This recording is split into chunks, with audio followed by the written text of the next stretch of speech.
Hey everybody, this is Zaydi again from HZad Education, here with some informative tips regarding the IELTS essay writing, task 2, and how to score a band 8 in that.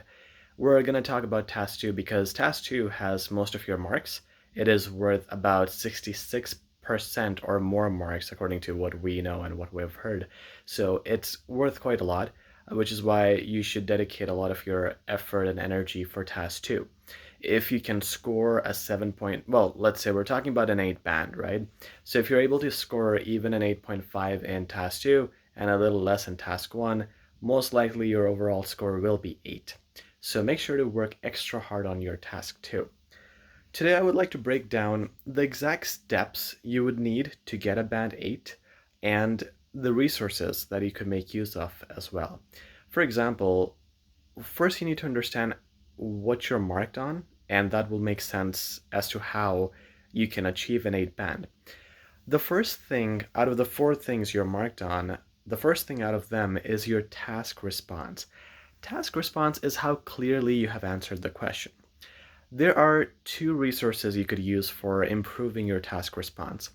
One is just going on Google and checking out different samples and sample answers online, where you could check how people are answering certain questions, and you would understand what people are mostly expecting when they see that type of question.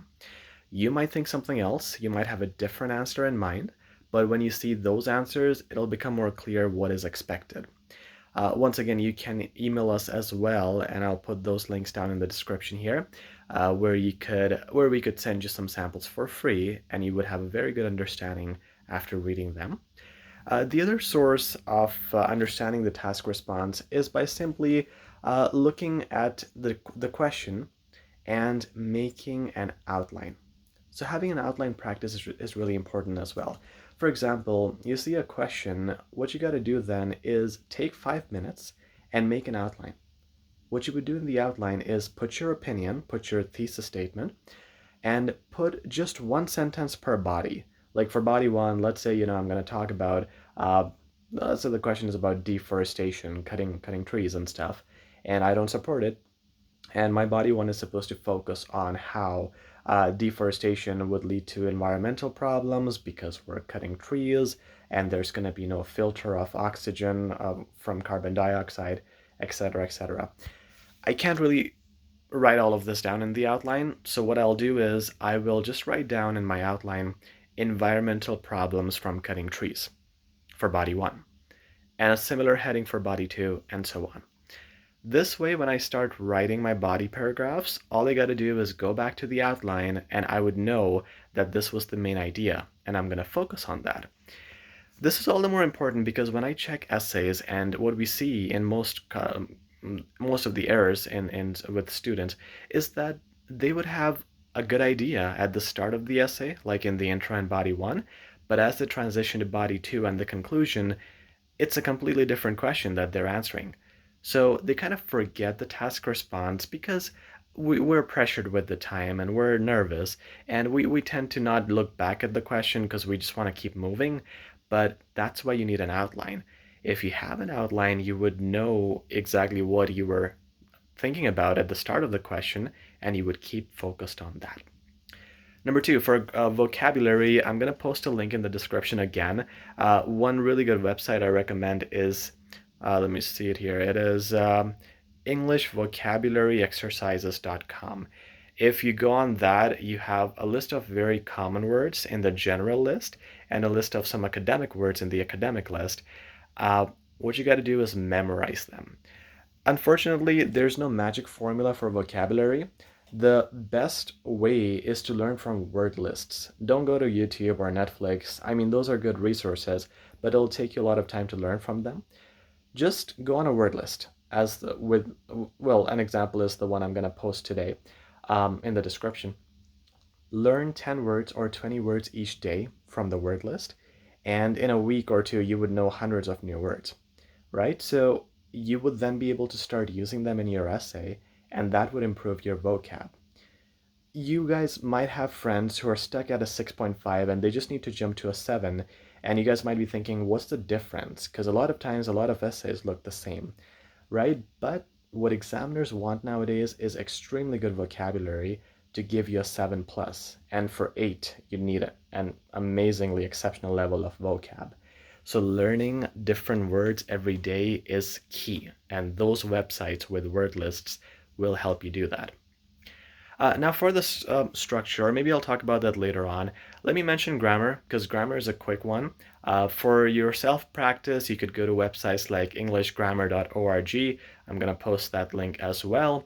However, as I mentioned on my blog, and there's going to be a link of this blog post as well, whatever I'm saying here is written as well. You can check out HZad Education blog for more details. What you will see there is what I've mentioned is that with grammar, you really can't do it yourself. You need coaching for that. You could get coaching from a native speaker, from someone who you know who has a great English command, but you could also, well, you should definitely use an experienced teacher who can help you out with all those issues with the commas, punctuations, articles, etc. But one needs to see your writing to really understand your grammar issues and help you out with those. So for grammar, I really have no great tips. There's a website that I'm going to put in the description, but more likely than not, you would need to use a teacher. Once again, with us on our website, which is also going to be in the description, you'll be able to contact us, get some really good tutors who could help you out at great rates, and we also throw in our first session for free. So you could make use of our services to assist you in grammar, which is again something you need, because if you're going in an IELTS exam with all the good things like task response, vocabulary, etc., but you have like 10 grammar mistakes, you will never get an 8, not even a 7. So you need some coaching on grammar. Alrighty. Coming to the structure, there are different ways to do the structure. You could have a 2-body paragraph or a 3-body paragraph. However, what I would recommend is for descriptive essays, like advantages, disadvantages, causes, effects, and problems and solutions. Do 2 bodies.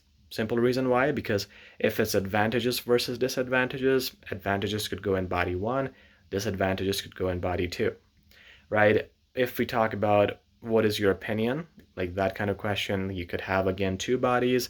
Preferably, you should write the same opinion in both bodies instead of going for and against. Keep body 1 for one point and body 2 for the other point. Discuss both sides. You could either do 2 bodies or 3 bodies. It's optional. And then there's the 2 questions, which a lot of people call the direct question, where you're being asked 2 separate questions. For that, it is better to have 2 bodies for one question and 1 body for the second question. These are again questions where you're asked 2 things in one question. Okay. But again, I would have to go over this quick since there is a lot more detail to it. There are proper structures related to all these types of questions, which again, you could just email us. Email is in the description, and we'll be happy to send you all those structures for free. You don't have to pay for that at all. Now, generally, mostly the opinions go in your introduction, and some people say that it belongs in the conclusion. However, if you put it in the intro, there is no harm at all, which is why it's better to put it there, since a lot of people do claim that it helps in getting marks. So put it in the intro and then rephrase it in the conclusion, because as you might have seen online, a very common tip is to rephrase your intro in your conclusion every time. So make sure you do that. Make sure also you don't directly start with the opinion. You have to start with a general sentence.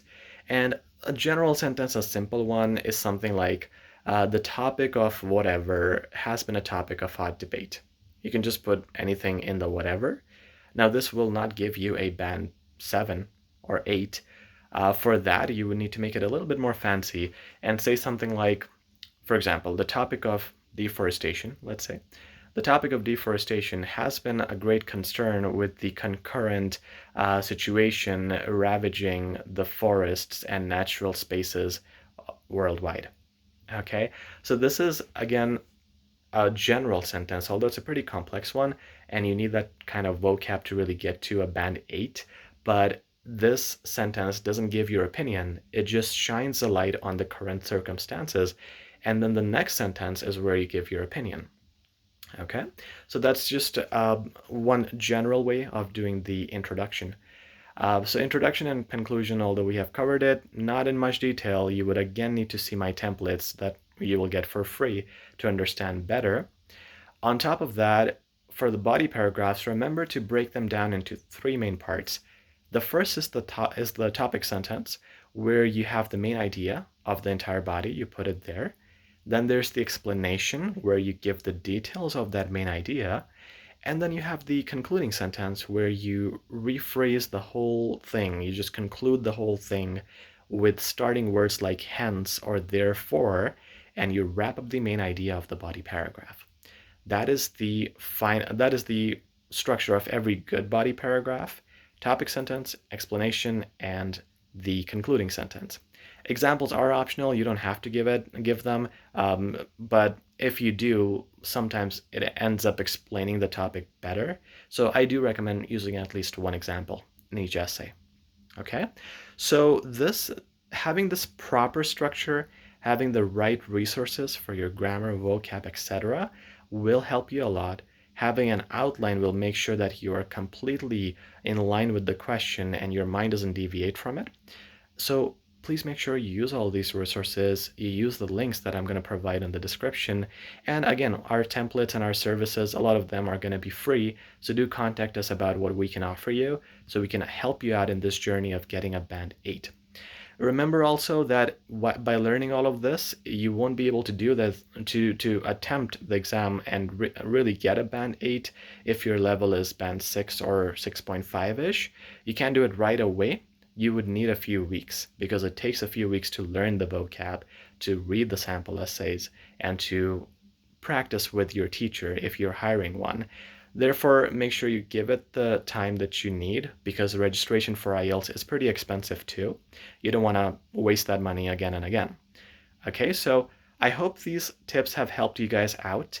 You can subscribe to our channel for more updates. You have our blog link as well in the description where we post about tips like these. We also have Facebook and Instagram. Links will be provided below as well. So please follow us, make sure to subscribe and click on the ring button for your notifications, and we'll be uploading a lot of informative and useful videos that could help you out in your exam. Thank you guys, take care.